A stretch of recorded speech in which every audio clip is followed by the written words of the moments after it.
Hello. বাংলায় বসে বাংলার রাজনীতি দেখতে সত্যি খুব ভালো লাগছে। এমন সুযোগটা সবসময় আমাদের হয় না, যেহেতু আমরা প্রবাসে থাকি।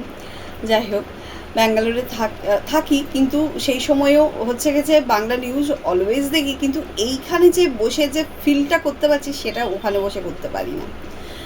যাই হোক, আমাদের খুব পরিচিত, আপনারাও জানেন, দেবরাজ আর অদিতি মুন্সির মানে কীরকম পতন হলো।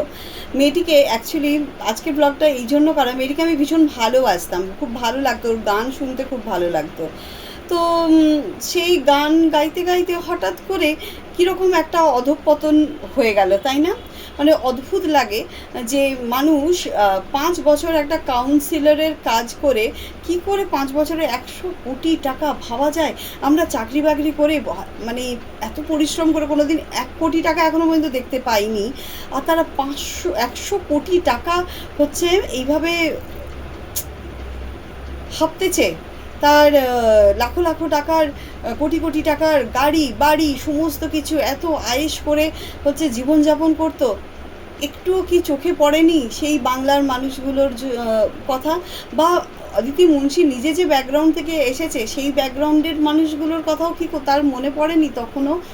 ভাবুন, এই কিছুদিন আগের কথা বলছি, যে টিচার্সদের কীরকম পরিস্থিতি হয়েছিল, রাস্তায় বসে কাঁদছে, রাস্তায়, তাদের কি চোখের জলের কথা এতটুকু মনে পড়েনি?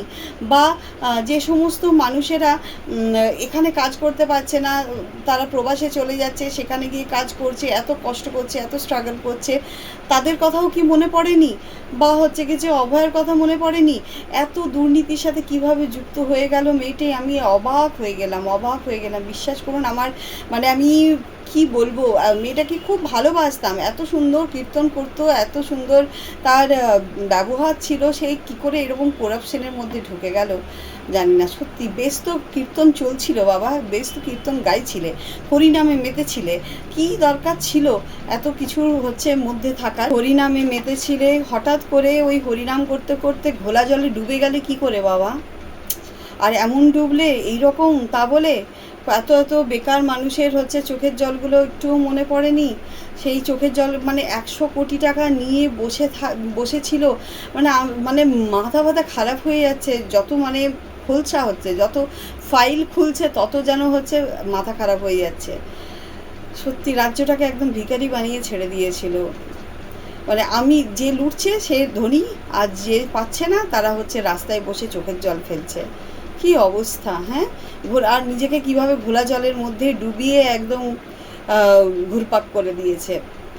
তাই তো বাঙালি যুগে যুগে বলে এসেছে, ভাবিয়া করিও কাজ, করিয়া ভাবিও না। আর এটাই হয়েছে। তাই বাবা, সেদিনের যে কান্নাকাটি, সে তো দেখে অবাক হয়ে গেলাম। তারপরে বুঝতে পারলাম কি যে কান্নাকাটিটা কিসের জন্য। ওরে বাবা রে বাবা, হেরে গিয়েছিল বলে। তো তুমি হারবে না বলো তো? তোমাকে ঢুকতেই কি বলেছিল এরকম জায়গায়? ইস, এখন কীরকম করছো বলো? এখন দেখো, এখন পরিবার পরিজন, এই যে এত নাম খ্যাতি যশ সমস্ত কিছু চলে গেল, সমস্ত কিছু। এখন তাহলে কি হবে? এখন সম্মানটুকু কোথায় থাকলো?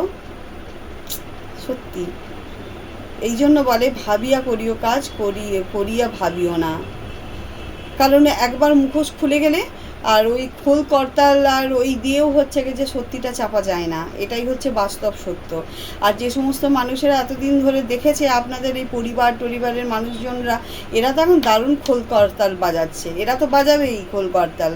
কেন কি, তুমি তো 100 কোটি নিজের পকেটে রেখেছিলে, যদি চারিদিকে বাঁটতে তাহলে তারা হয়তো ঠাকুরের কাছে প্রে করতো, তুমি তো আর বাঁটোনি।